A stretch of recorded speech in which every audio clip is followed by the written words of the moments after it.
Yes, guys, welcome back. Welcome back to Blues Fans TV. Welcome back to another live video. Obviously, not to watch long, but that's coming tomorrow. But we're here to talk about news regarding Hakim Ziyech and also news regarding our summer transfers because obviously we're on the lookout for a striker and the lookout for a bunch of other different profiles into the squad, which we are going to delve deeper into this video. And we're also going to talk about players that could potentially be sacrificed in order to make this move. And obviously, as the title said, Hakim Ziyech is looking to be one of the names as rumoured to be getting sold in order for us to raise funds. Before we start this video, as always, if you guys haven't done so already, smash the like and subscribe button to Blues Fans TV. Check out Kwaku, check out Joe on all their socials as well. First off, Joe, how's your weekend been, my guy? It's been good, man. Enjoy. Managed to get the first WrestleMania down. Couldn't hack the second one.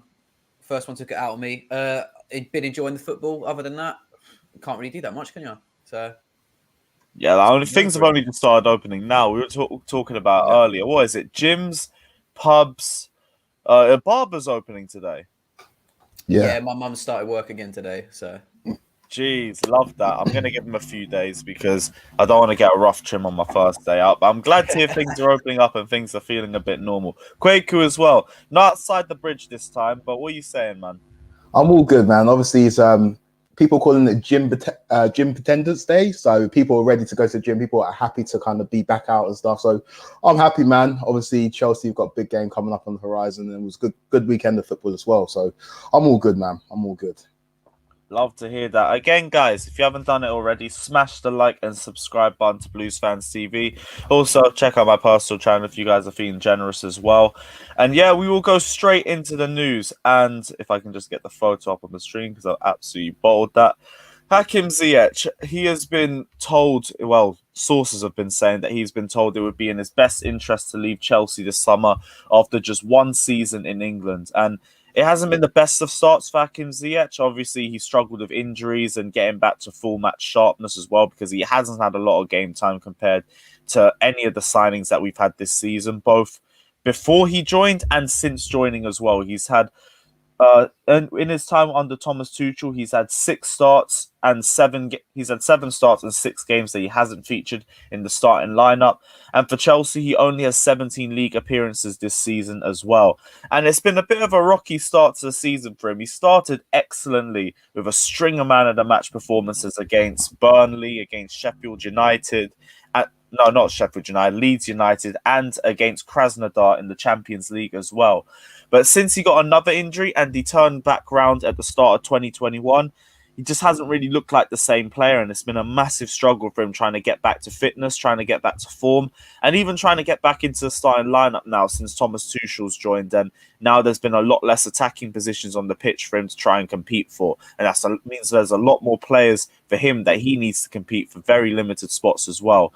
So, first question I want to ask, Joe, I'm going to go to you as well. So what's your thoughts been on Hakim Ziyech's first season in England?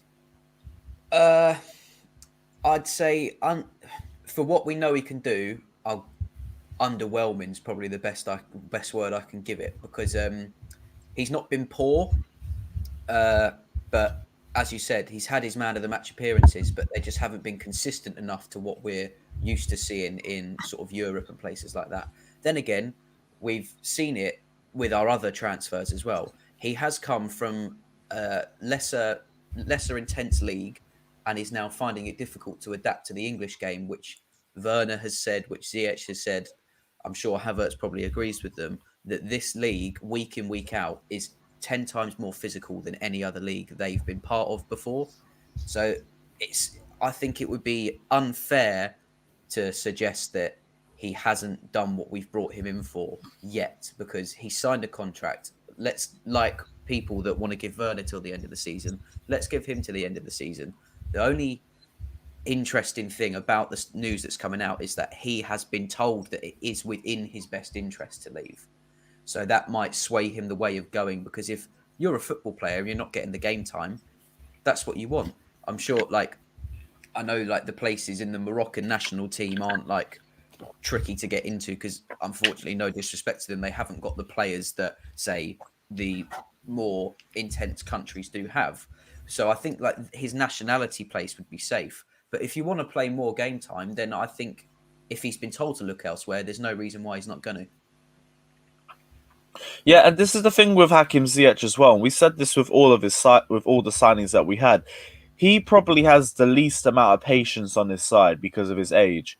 He's 21, he's 27 years old compared to a 21-year-old Kai Havertz, a 24, 25-year-old Timo Werner, a 23-year-old Ben Chilwell.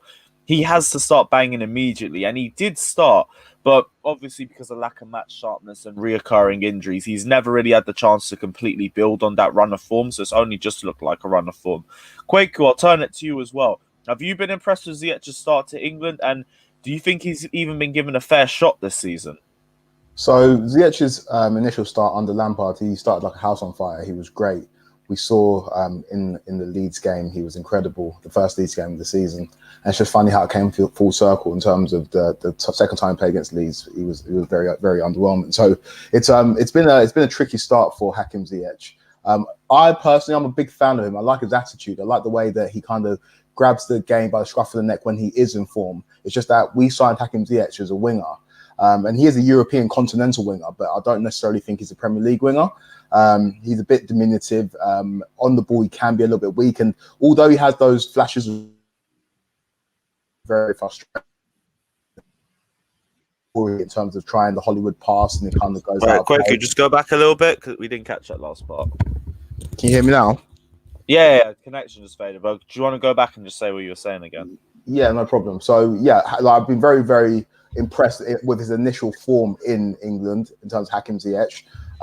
But in terms of under Tuchel, he's not really been given the opportunity to shine as much. And I feel like we've signed a continental winger, but maybe not a winger who is as suited to the rigors of the Premier League as we'd like. So it's a tough one, Hakim Ziyech. I don't think he's been given the opportunities that he probably was expecting when he first came to Chelsea. But like you alluded to, Lewis, time's not necessarily on his side because he's a little bit older than our other signings. So yeah, I personally like Hakim Ziyech. I think we should give him more time than maybe these reports are suggesting. But I can understand why, from his point of view and our point of view, there is some frustration there.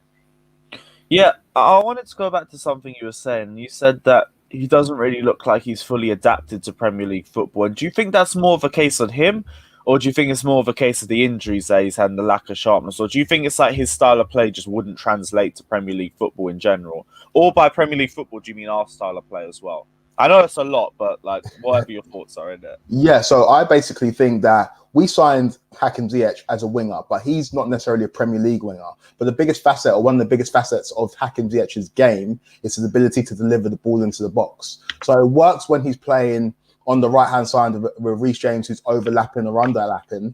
But like when he's maybe playing with a fullback who's maybe not as mobile, or Callum Hudson-Odoi who's differently inclined in terms of he's more inclined to cut into the box as opposed to crossing it, it kind of reduces the amount of space that Hakim Ziyech has to operate on or operate in on the right-hand side.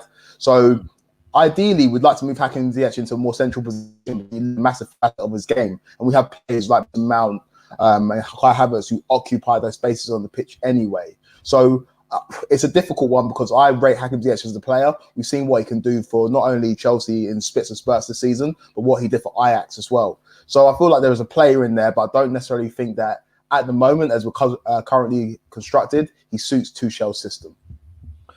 Okay, so with that in mind, would you, as a personal opinion, would you want to see Hakim Ziyech stay for another season, or do you think it would be the right move to cut our losses now, try and see how much money we could recoup on him, and potentially go back for another winger or go for another striker? Because I know we're looking at one or the other, and potentially even both, but even I don't think we're going to go for both of them in the same window. So which one would you want to see us go for, and would you want to see Hakim Ziyech as the one sacrificed? If not, do you have anybody else in mind?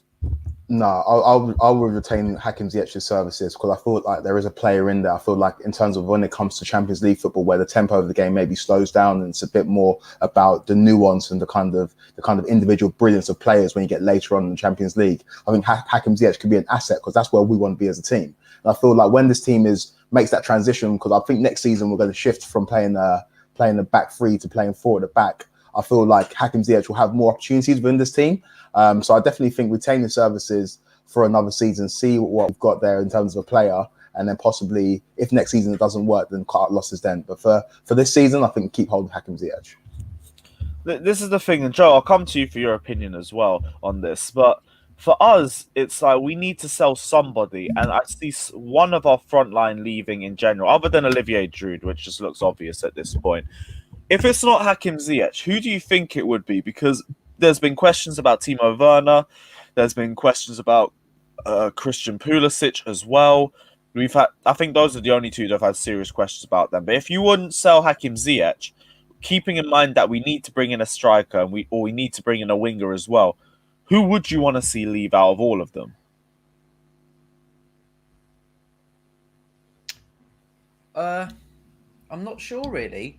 I agree in the sense I want to keep Ziyech. I think it would be way too soon to not only sort of push him to the side, but he hasn't been able to show what he's like. Especially like we're forgetting the current situation that a lot of the new signings are in. They've just moved to a country and they can't socialize. They can't do anything. They're much more isolated than they were. If Ziyech came 2 years ago, he might be playing completely differently. And I know that's a bit of a cop out, but it must play into their sort of mentality at some point.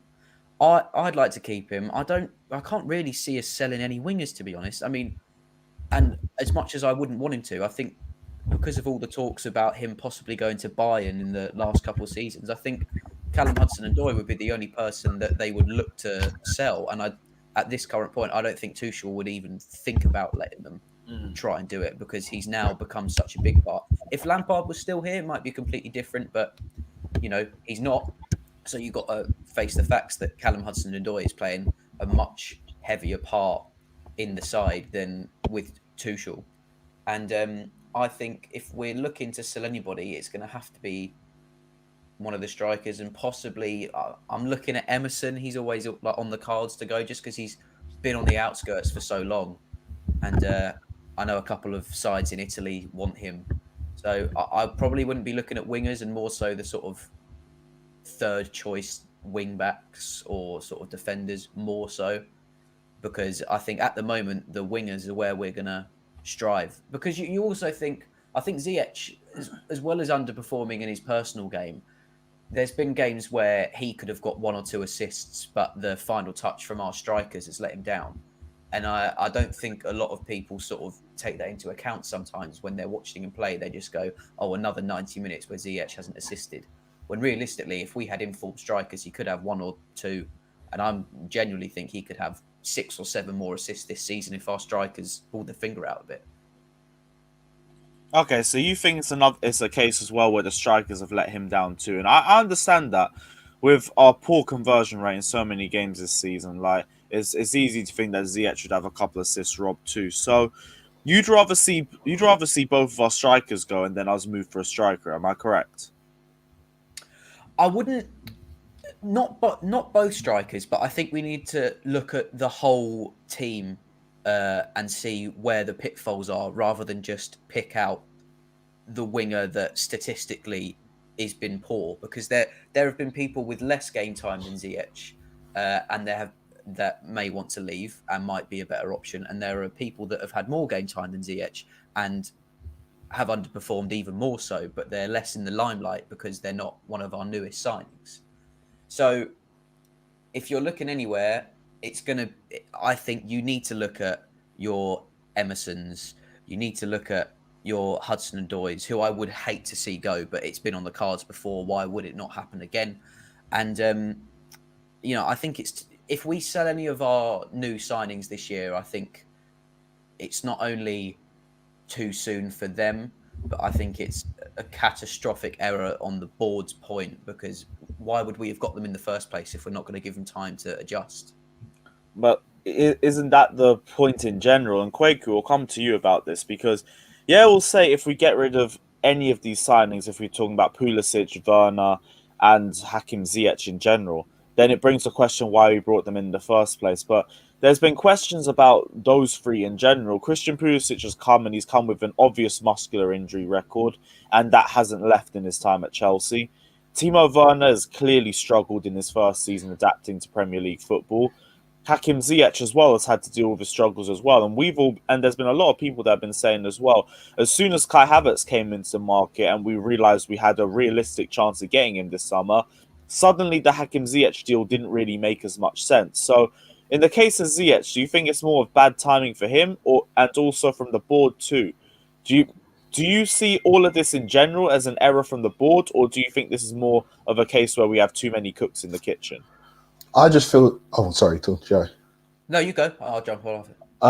I just think that in terms of this, the board are very, very keen, in my opinion, to avoid having a summer like we did in 2017, which was devastating, and we've only just recovered from it. In terms of bringing the likes of Morata and Bakayoko and Zappacosta and whatnot, and I feel like from fans who aren't Chelsea fans who look at this in terms of what Chelsea signings have worked, maybe Chilwell, you can say, has worked, maybe Thiago Silva's worked, maybe Mendy's worked, and the other three in Ziyech, in Havertz, and in Werner, there are big questions to be asked. And so, like, I feel cut and bait with Ziyech this early on is almost admitting defeat. So in terms of what you've asked, Lewis, I feel like there is just too many cooks at the moment in terms of the formation that we play. But I feel like inevitably when we revert to back next season, when we're more comfortable in ourselves and less about stopping the opposition and more about enforcing our own game, there'll be more room and more opportunities for Hakim Ziyech to have a run out of Chelsea. And I feel like the deals that we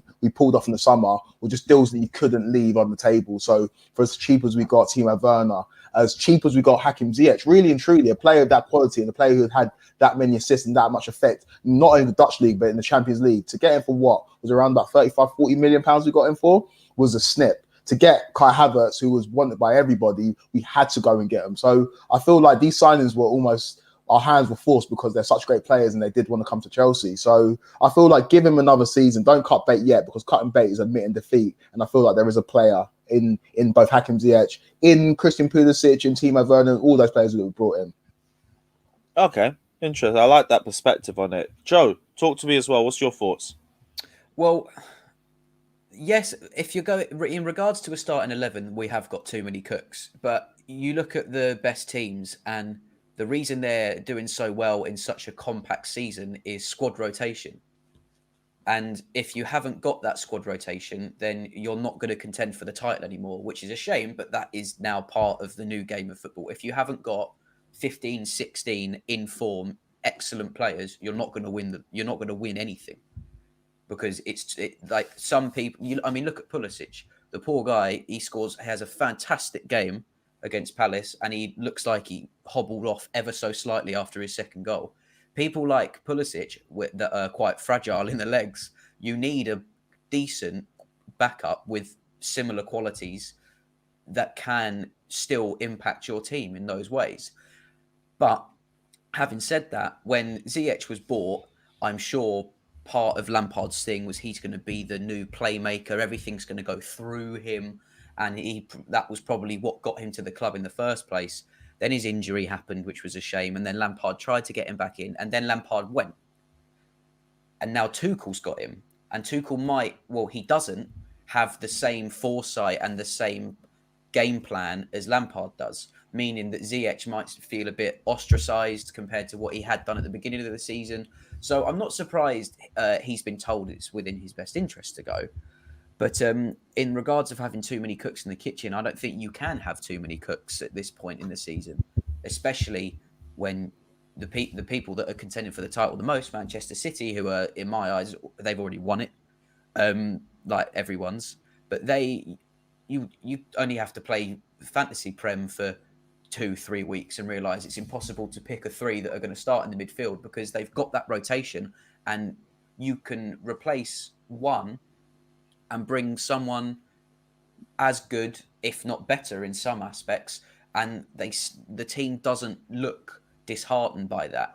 And I think that's what our board is trying to get right now. But I think Ziyech has the mentality where if he's not doing 90 minutes every game, he doesn't want to be part of it.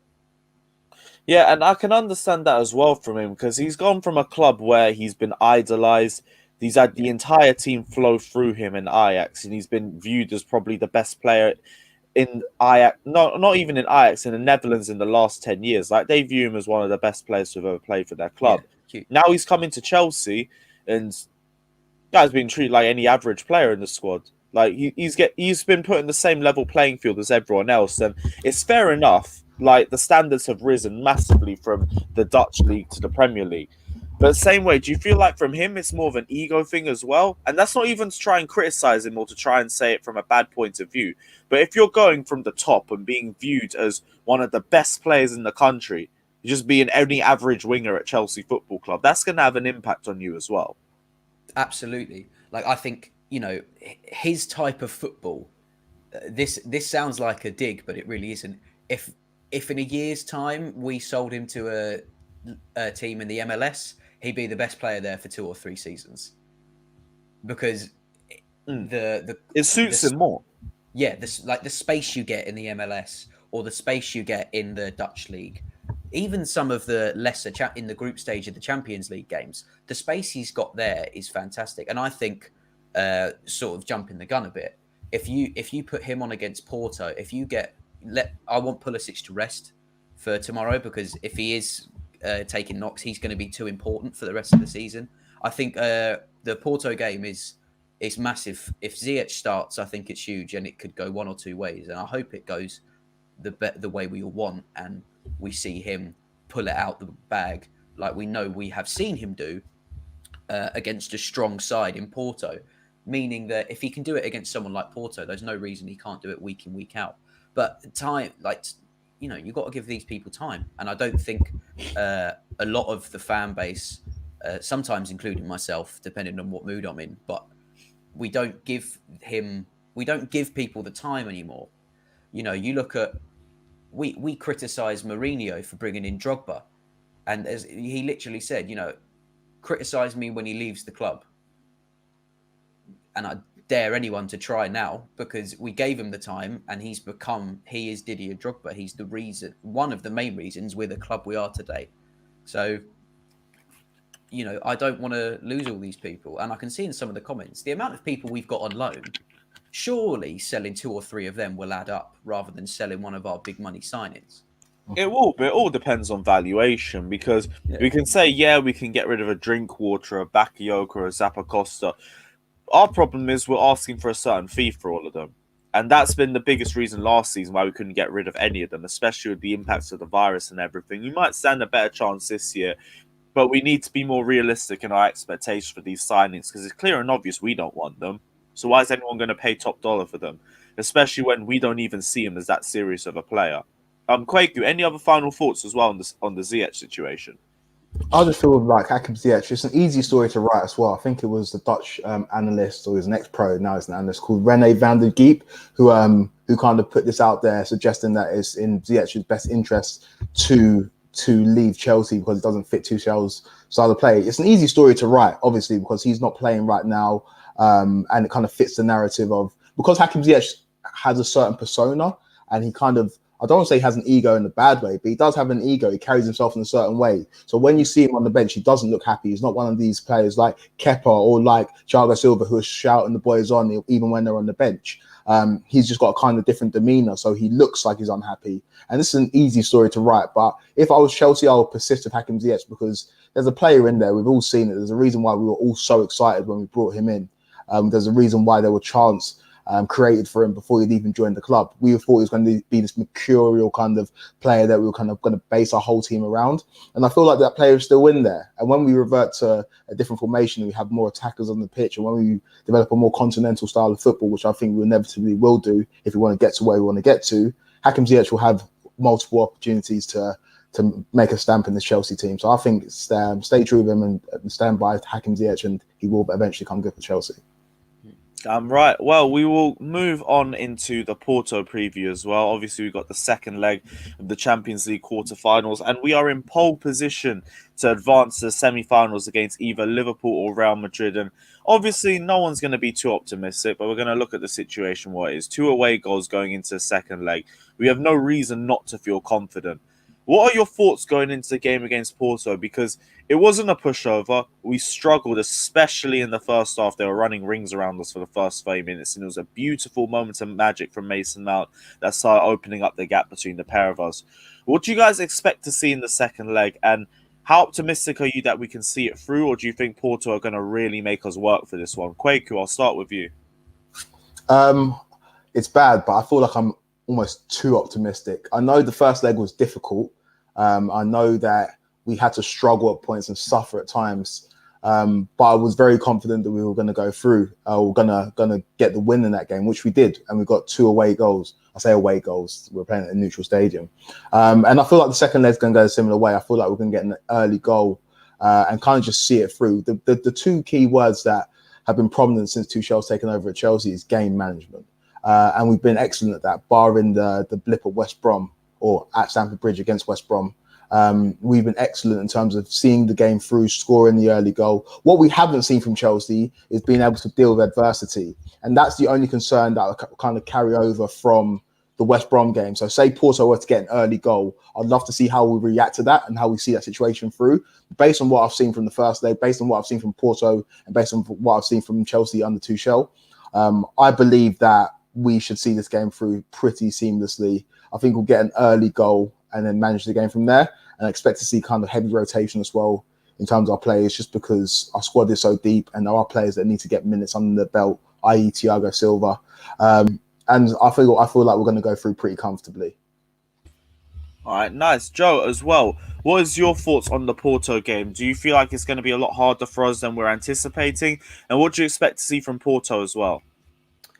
Well, Porto, the only way Porto are going to qualify for the semi-finals is if they put at least 3 goals past our team.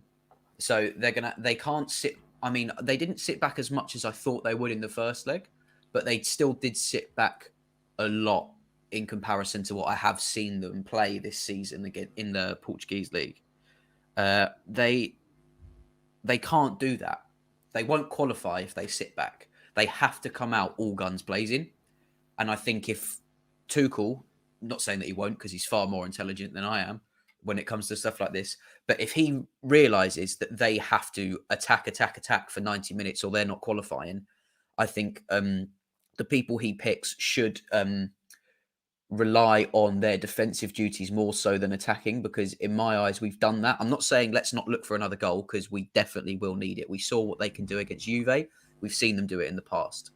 But defensively, I think you have to pick the right players this game, because they're going to come at you. Their two most attacking players weren't playing against us in the first leg. They'll be back, I believe, and we have to shut them down. We can't let them have a good 20-minute start. We need to keep it quiet. I want it to be one of the most boring games I've watched all season. I want it to be boring. I like Kwaku. I think, I want the first goal because then it really just knocks the wind out of them. But they're gonna come at us with all of their fire up front, and I think we need to be prepared for that. And Tuchel's not an idiot. I think he knows that better than anybody, and I think he's going to get us to a semi-final. Yeah, we'll go through the lineup as well before we wrap up this video too. And goalkeeper, I feel like, speaks for itself. The back 3 is more of a question of, are we going to go for Thiago Silva when there's still a bit of a question about his match sharpness for this game? Are we going to go for experience? Is Andreas Christensen even going to be back in time for this game? Because obviously he missed the game against Crystal Palace with some injury in training, which also low-key feel like has something to do with the fact that the game was on his birthday, which is why I'm feeling a bit more optimistic that he might be back. But what back 3 would you want to see? Would you want to see us go for Asby, Christensen, Rudiger again, or would you want to see us find a way to get Thiago Silva into the lineup? Joe, we'll start with you. I don't think Thiago Silva will make the same mistake twice, in the sense of, I don't know why he came out at West Brom and tried to prove himself. He's proved himself tenfold this season already. I think it was just a bit of a rush of blood to the head. And I know that says it's quite strange saying that about such an experienced player. But even having said that, I don't think we should stray too much from the first leg lineup.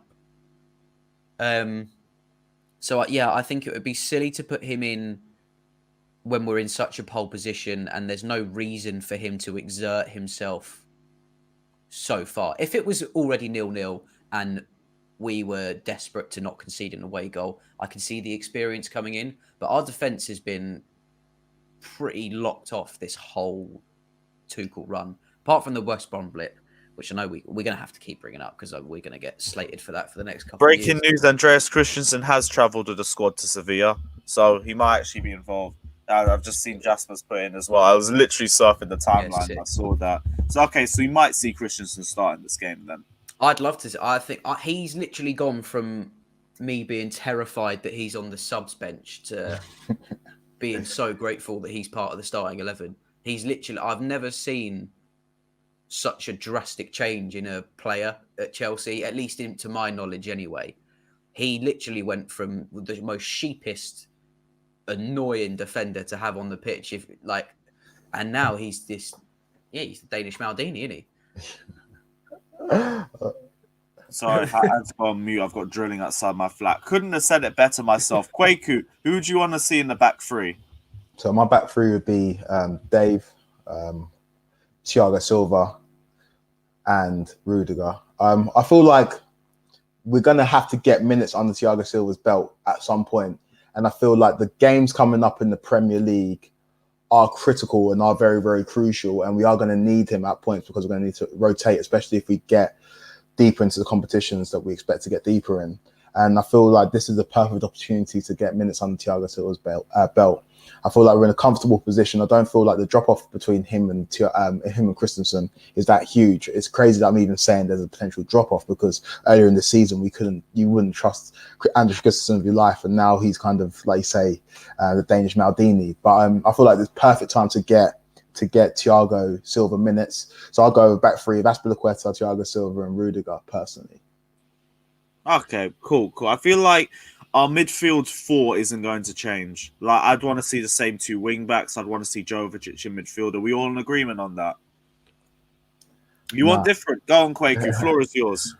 Getting N'Golo Kante some minutes. I think getting N'Golo Kante in there. I think Kante next to maybe Cover.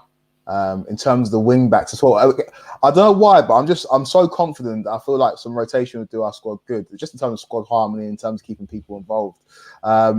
It's a toss-up between Callum and Reece on the right-hand side, but I'll go with Reece just because of that solidity. And on the left, I know it's an unpopular choice, but I would actually go with Marcos Alonso, just because I feel like obviously Chilwell's played a couple of games and he's played really well. Maybe could have had an assist in the game, but I feel like bringing in Marcos Alonso just to kind of rotate the squad and keep people happy. So yeah, my four would be Marcos Alonso on the left-hand side, in midfield Kante and Kovacic, and on the right, Reece James. Damn, we really want to bring Marcos Alonso into the lineup for this game. I've got too much worries about him personally. I understand in the case of rotation, but here's the thing. Porto pressed us to depth in that first game, and I'm going to use this for N'Golo Kante as well. My thing with N'Golo Kante is he really struggles in the press. And I feel like he's at his best when you give him space and time, and he won't have that against his Porto side. Also, the fact that the turnovers that we have when Kante is on the field compared to Jovic, I feel like they're way too much for me, which is why I just don't feel as comfortable with him in the lineup. And then if we're talking about pressing under pressure, I mean, Marcos Alonso, God help us if we have to deal with that for 90 minutes. That's why, for me, I feel like the midfield four has to change. I understand because I've had questions about N'Golo Kante, and this guy dropped the classic against Atlético Madrid in the second leg. So he clearly isn't washed, and no one is trying to say that he is on the back end of his career or anything like that. But for me, there's just reservations about how his style of play would mesh against Porto. And for me, against Manchester City as well, I can't lie. I personally wouldn't start him in either of the two games because I feel like they are just going to press him to death, and I feel like he's just going to lose the ball too many times. And I'll ask your thoughts on that as well, because obviously if that's the front four you want to go with, we'll go for that as well. But what's your thoughts anyway? Me? Yeah, Kwaku, you. Okay.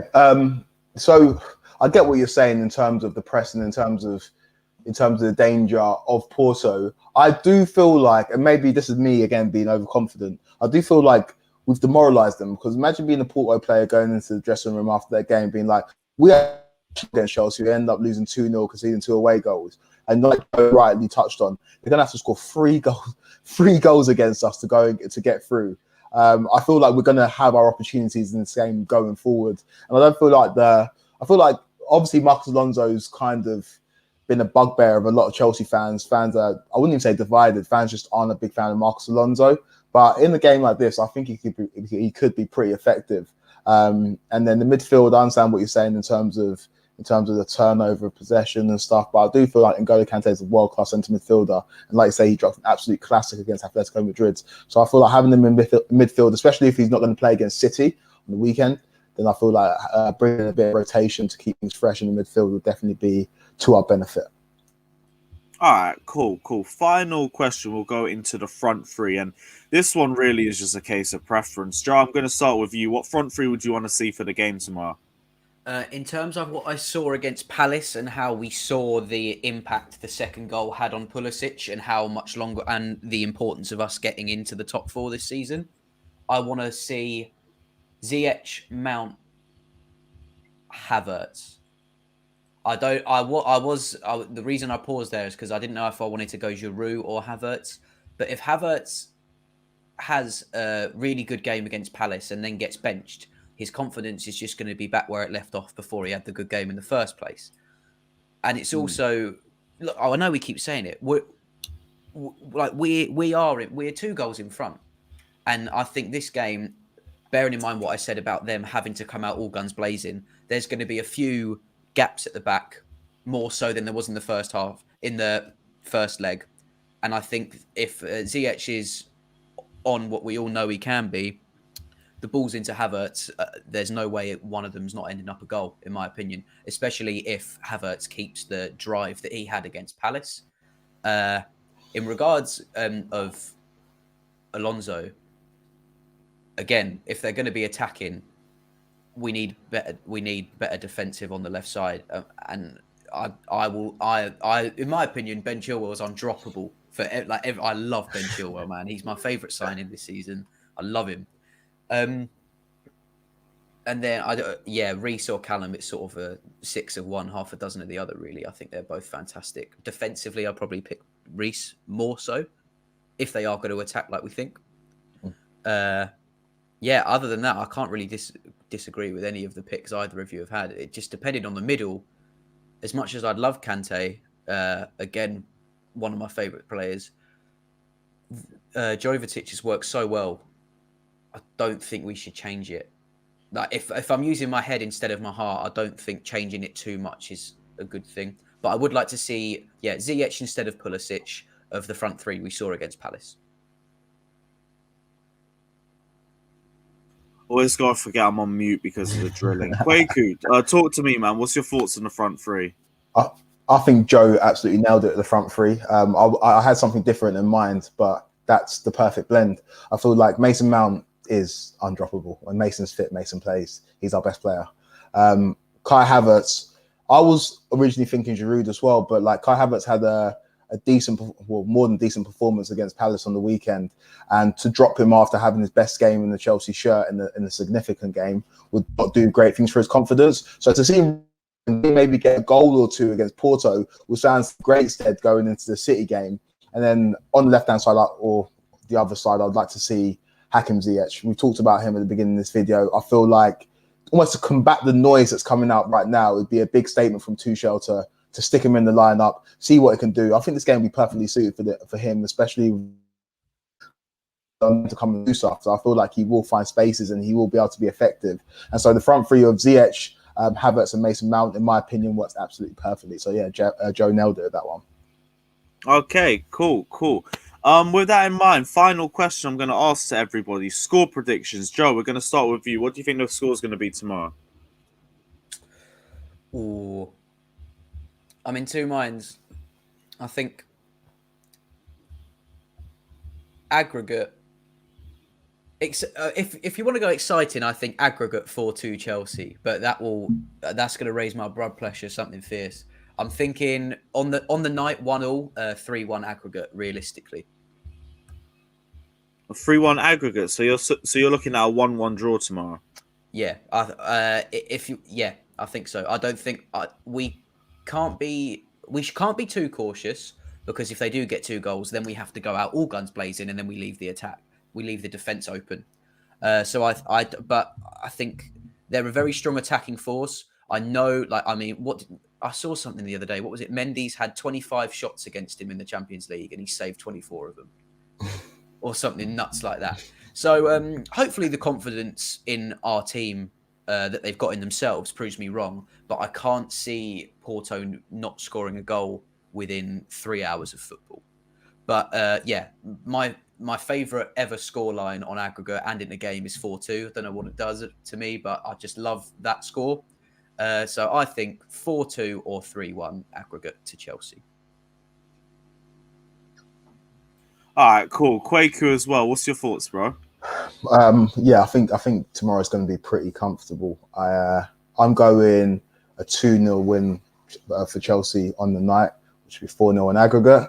I feel like, again, this is not going to be one for the neutrals. We might score an early goal, see it through, and then as they push again, then we'll score a second and see it through. And again, I reckon halfway through that game, people will be tuning into the PSG Bayern Munich game because it's not going to be one for the neutrals. But that's just how we like it, isn't it? That's just how we like it as Chelsea fans. Nice and consistent. Boring the better. The more boring, the better. Exactly. So 4-0 in aggregate, 2-0 on the night. On my life, why we got given the same day as PSG Bayern Munich is a crime against Chelsea fans. But we're used to it with UEFA. I guess we really are, especially after 2009 and all of that. But big up everyone who's been locked in. We haven't done this too often. We should probably really do this a lot more. But yeah, it's been a great live stream. It's been great to chat about the Porto game, the Hakim Ziyech news as well. Check out everyone on their socials, Blues Bro Joe, Kwaku Afari as well. Please tell me I pronounced that correct because perfectly, okay, cool. Love that. Perfectly. Big up everyone who's been locked in. Smash the like and subscribe button. We will be back tomorrow for the watch along, review, player ratings, phone in. You already know what happens on a match show on the channel. So big up everyone who's locked in. Smash the like and subscribe button. Take care, and we'll see you guys tomorrow. As always, up the Chelsea.